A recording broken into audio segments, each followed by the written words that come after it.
Kalau tadi udah membahas terkait sejarahnya nih dari industri 1.0 sampai 4.0 dan bahkan kita sudah memproyeksikan 5.0. Nah, kalau gitu kira-kira perkembangan teknologi di masa depan itu seperti apa sih? Dan kemudian manusia itu akan jadi apa? Ini yang paling banyak nih suka menciptakan teknologi-teknologi ya.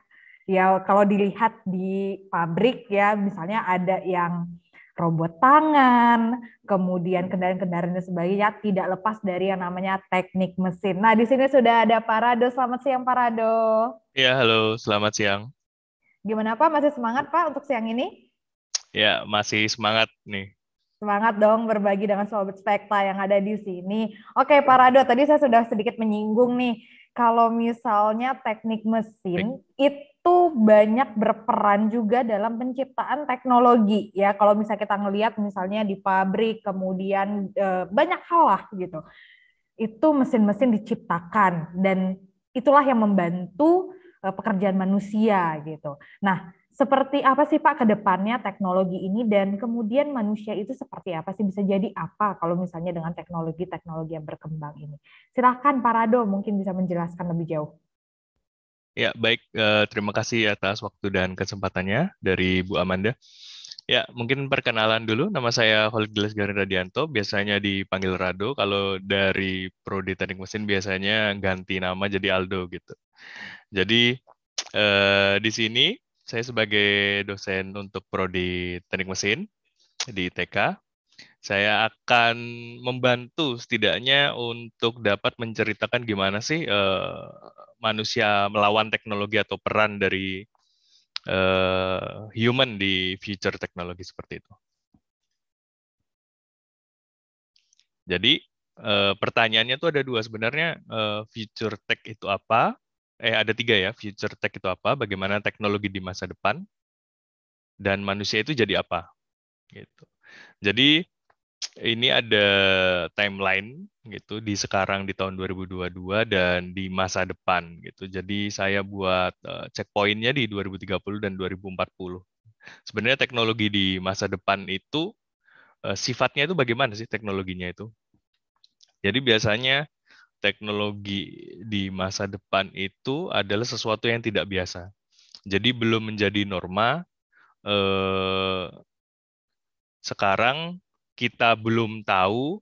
Nah, nanti dalam waktu misalnya 10 tahun mendatang itu sudah menjadi hal yang biasa. Contohnya, kalau dulu waktu saya kecil, itu saya ngertinya angkutan transportasi ya kita ke di pinggir jalan, terus kita melambaikan tangan, nanti mungkin ada angkot yang stop. Nah, kalau zaman waktu saya kecil itu kita dikasih tahu bahwa dari rumah bisa pesen loh nanti ada kendaraan yang jemput, itu mungkin saya nggak percaya atau taunya kalau yang seperti itu sistemnya adalah taksi. Jadi sesuatu yang dulu itu nggak biasa sekarang menjadi biasa. Itulah sifat dari teknologi masa depan.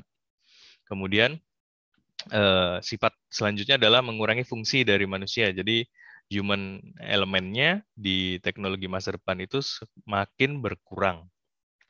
Kemudian juga tidak dibatasi lagi oleh batasan bidang keilmuan. Jadi sekarang itu harus bisa saling koordinasi ya antara bidang keilmuan. Jadi tidak menutup kemungkinan kalau kita ingin menciptakan suatu teknologi yang baru, itu kita harus bisa kolaborasi antar bidang. Misalnya teknik mesin dengan teknik kimia, teknik mesin dengan elektro, elektro dengan teknik fisika, atau fisika MIPA gitu. Kita dengan jurusan kelautan, sipil itu harus saling bisa kolaborasi karena sekarang itu tidak boleh lagi kita membatasi riset ilmu untuk teknologi di masa depan karena kalau contohnya kita ngomong kendaraan ya kendaraan itu kita nggak bisa lagi membatasi hanya riset di mechanical engineering ya. Jadi kita perlu bantuan dari kawan-kawan dari elektro, kemudian kawan-kawan dari informatika, karena memang ilmu yang ingin dicari atau diriset itu tidak berasal dari rumpun ilmu single atau satu rumpun ilmu gitu. Kemudian sifat selanjutnya, sekarang itu sudah melakukan transformasi digital. Jadi apa-apa serba instan, interconnected seperti itu. Jadi kita bisa lihat di smartphone, bisa lihat di jam tangan, smartwatch, kita bisa ngelihat akses lewat web dan lain-lain. Jadi serba instan. Kemudian juga wajib bermanfaat bagi masyarakat. Jadi teknologi itu jika sudah memenuhi semua unsur ini atau sifatnya, tapi tidak bermanfaat bagi masyarakat, tetap aja nggak bisa dibilang sebagai teknologi masa depan. Kita langsung ke contohnya ya, misalnya kita lihat IKN nih, hot topic di Indonesia sekarang ya. Jadi di IKN nanti anak-anak teknik itu bisa apa, mahasiswa teknik bisa apa, seperti itu. Jadi contohnya ini ada IKN adalah kita ngomong sarana dan prasarana. Nah, sarana dan prasarana ini nanti pengembangannya adalah mungkin bangunan baru, terus juga infrastruktur yang harus disiapkan, gitu-gitu. Nah, ini bagian kawan-kawan kita yang ada di sipil, perencanaan arsitektur, dan lain-lain. Kemudian kita juga memanage sebuah kota. Jadi ada manajemen kota tuh di KN. Nah, itu nanti bagian kawan-kawan PWK, seperti itu. Karena ada manajemen ini ya, limbah, waste-nya seperti apa, traffic manajemennya seperti apa di KN, seperti itu. Nah, kemudian juga tidak lepas dari yang namanya industri 4.0, karena ibu kota itu kalau tidak ditunjang dengan adanya industri di sekitarnya, maka akan kurang gitu. Kita lihat Jakarta, di sekitar Jakarta, di Bekasi, di Tangerang itu kan kota-kota yang terkenal dengan industri dong.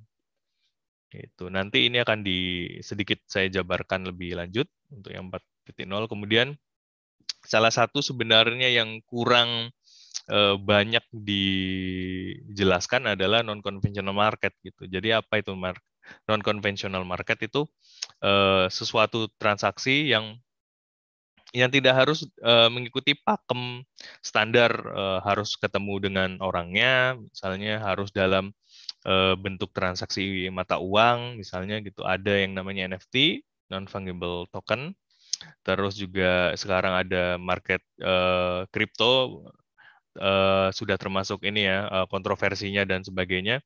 Itu termasuk dengan non-conventional market, di mana kita kan ngomongnya human versus teknologi ya. Future teknologi ini kemungkinan akan menjadi sesuatu yang riset baru lah, seperti itu.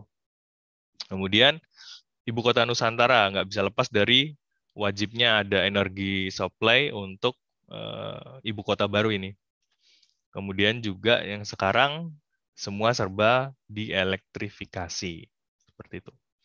Jadi kalau industri 4.0 mungkin nggak perlu banyak yang saya jelaskan, sudah dijelaskan oleh kawan-kawan dosen dari elektro, dari Mas Rizal udah jelasin, dari industri, bapaknya revolusi industri gitu ya, Pak Sulaiman, sudah dijelaskan dengan sangat jelas bahwa industri 4.0 itu menggabungkan kegiatan industri macam-macam ini dengan Internet of Things, gitu. Jadi banyak.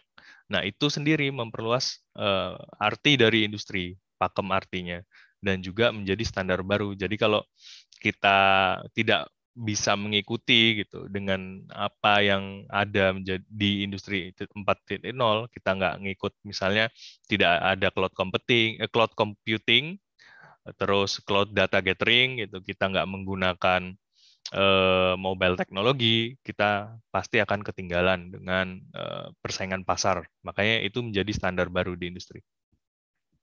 Kita contoh lagi ya, ada bagaimana fitur teknologi mempengaruhi hidup kita selama pandemi mungkin ini.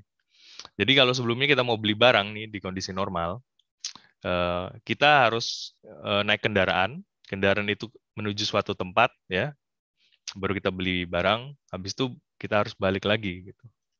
Sedangkan kalau yang selama pandemik ini impact teknologi yang terasa sekali, kita di rumah megang HP, pesan di marketplace, barangnya datang gitu. Itu salah satu contoh yang mungkin nggak begitu kerasa, tapi sudah ada impact-nya yang benar-benar dalam kehidupan sehari-hari. Kemudian efek positif negatif tadi udah dijelasin juga, jadi saya mungkin nggak lebih dalam lagi. Kurang lebih positifnya adalah mengurangi human error, cepat dan mudah, membuat sesuatu menjadi lebih murah gitu. Efek positifnya. Negatifnya ya mengurangi lapangan pekerjaan, ada banyak hal yang disesuaikan dan juga mungkin nggak relevan bagi grup atau usia tertentu. Jadi waktu yang bisa menjawab gitu ya. Karena nanti efeknya baru kerasa setelah, oh iya ya sudah seperti ini, teknologi itu baru kerasa. Kalau sekarang mungkin belum. Contoh lagi, teknologi masa depan, bagaimana kalau teknologi yang sekarang diimplementasinya. Saya ada sebuah video, itu. Ini gimana sih kalau misalnya eh, saya mau membuat suatu barang ya. Barang itu bentuknya filter dari masker respirator yang dulu dipakai waktu COVID, biasa dipakai di rumah sakit. Ke ini saya punya desainnya. Terus kalau saya mau buatnya itu gimana caranya? Gitu. Ini videonya. Jadi ini assembly dari masker itu.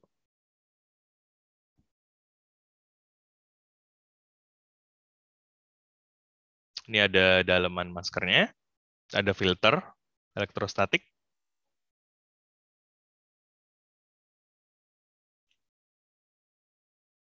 Nah, ini ada susunannya atau assembly dari beberapa part.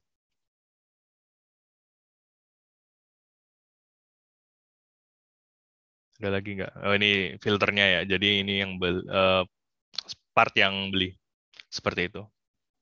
Nah, jadi gambarannya adalah tadi ini kalau misalnya saya punya desain gitu, saya mau buat alat ini, bagaimana sih cara cara membuat atau mewujudkan dari desain saya gitu.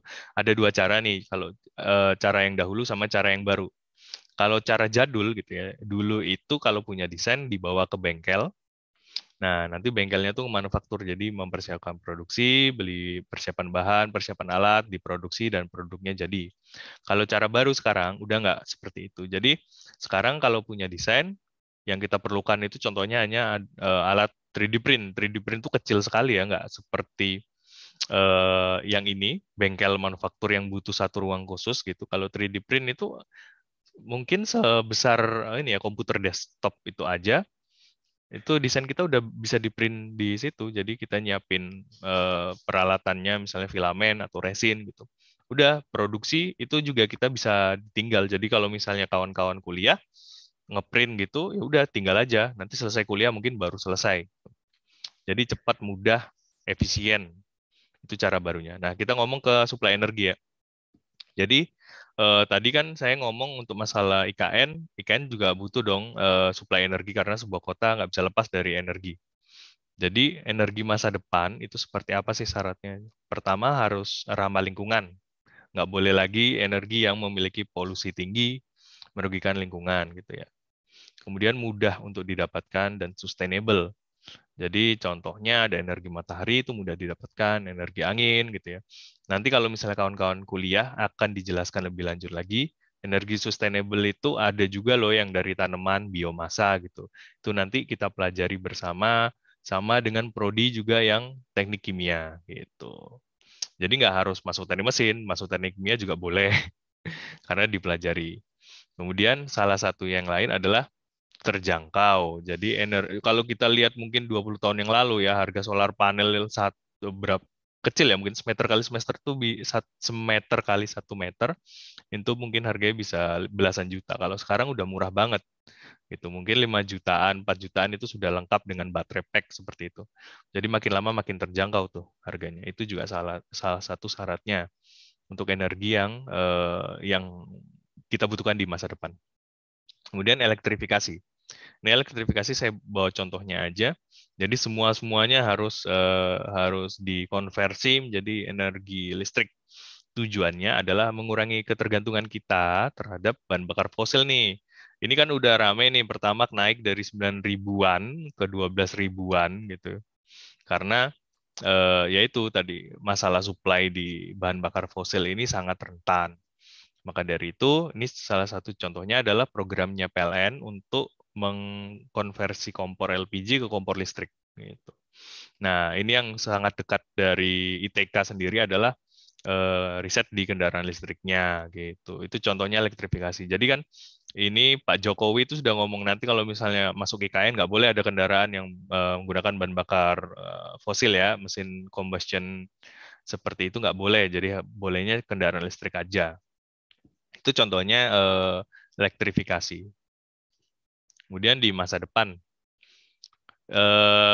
saya tadi juga ceritakan sebenarnya sumber energi bisa dari biomasa ya. Cuma kalau saya ngomong biomasa mungkin agak susah nangkepnya karena penjelasannya harus lebih dalam lagi. Tapi yang paling gampang pasti semua tahu dong tentang solar farm, solar panel gitu yang dipasang banyak dalam suatu area yang luas. Kemudian juga wind farm, jadi turbin angin dipasang banyak gitu dalam suatu area. Sebenarnya yang diharapkan adalah ini tuh bisa kita lihat di daerah Indonesia, terutama di daerah Kalimantan Timur. Jadi misalnya kita lewat tol Samarinda Balikpapan, nanti mungkin dalam 10-20 tahun ke depan itu pemandangannya itu sudah banyak nih, solar farm, wind farm gitu, yang bisa kita lihat secara umum. Jadi bukan sesuatu yang jarang gitu. Itu harapannya di masa depan tuh seperti itu loh, kawan-kawan. Nah, tentu itu kan masa depan. Gimana dengan sekarang? Nah, sekarang itu adalah tugas generasi baru, gitu, seperti mahasiswa yang sekarang masuk dan juga kawan-kawan nanti yang ingin masuk ke ITK. Karena kalau analoginya seperti ini, kalau kita pengen makan buah, itu kan kita harus punya pohonnya ya. Ya selain membeli buah langsung ya. Nah, kalau mau makan buah harus punya pohon tuh. Kalau mau punya pohon, itu kan harus nanam dulu. Nah, jadi kalau kita mau makan buah dalam waktu misalnya 20 tahun ke depan, ya kita harus nanam pohon, nanam bibitnya. Nanam bibitnya kapan? Mau nggak mau harus sekarang gitu. Jadi bibitnya itu adalah mahasiswa-mahasiswa dan juga calon mahasiswa. Jadi dengan sekarang kalian masuk ke bidang teknik gitu, ini harapannya adalah di kemudian hari dalam 10-20 tahun ke depan, pemandangan ini adalah pemandangan yang bisa kita jumpai langsung. Dan juga kembali lagi tentang mobil listrik. Jadi tidak lagi kita ngelihat mobil yang mengeluarkan asap kayak misalnya diesel gitu-gitu, sudah kita bisa gampang lihat mobil listrik lalu lalang di sekitar kita. Jadi engineer itu atau anak teknik itu kita itu tugasnya adalah mewujudkan yang sesuatu yang orang lain bilang itu adalah mimpi, seperti itu. Itu bedanya anak teknik. Kemudian ini intermezzo, kalau kita ngomong tentang mau teknologi masa depan, itu sepertinya agak berat juga karena banyak yang harus dipelajari gitu. Tapi tenang aja, di Teknik Mesin nggak cuma ngomongin itu doang. Itu juga kita kebetulan pada kemarin sekitar tanggal 9 atau tanggal 10 itu pengumuman di Indonesian Motor Show ya di IMS Jakarta. Nah, ini tim dari Enggang, mahasiswa dan dari ITK ya, itu memenangkan lomba bisnis plan gitu. Jadi ada 10 atau 11 universitas yang ikut, kita menang bisnis plan. Jadi kawan-kawan mahasiswa ini dari UKM, jadi kegiatan ekstrakurikuler mahasiswa, itu membuat mobil listrik. Nah, mobil listriknya ini ikut kompetisi IMS di Jakarta kemarin. Baru aja kompetisinya dan kita menang bisnis plan, gitu, juara 1. Jadi, kalau mau ikut kegiatan seperti ini, masuk ITK aja, nggak usah jauh-jauh, gitu. Terima kasih. Mungkin itu aja presentasi dari saya. There is no limit to your idea, only a challenge to make you stronger. And thank you. Wah, menarik sekali nih dari teknik mesin, apalagi dengan prestasinya yang terakhir ya, juara 1 loh nasional. Jadi benar tadi kata Farado, kalau mau bikin mobil listrik udah nggak usah jauh-jauh, ke ITK aja masuk nih. Nah, apalagi kan tadi disinggung juga kalau kata Pak Presiden bahwa masuk nanti ke IKN, kalau bisa sudah tidak ada lagi kendaraan yang menggunakan bahan bakar fosil. Jadi electricity nih, ITK sudah mulai nih untuk mencanangkan dan membuat mobil dengan listrik.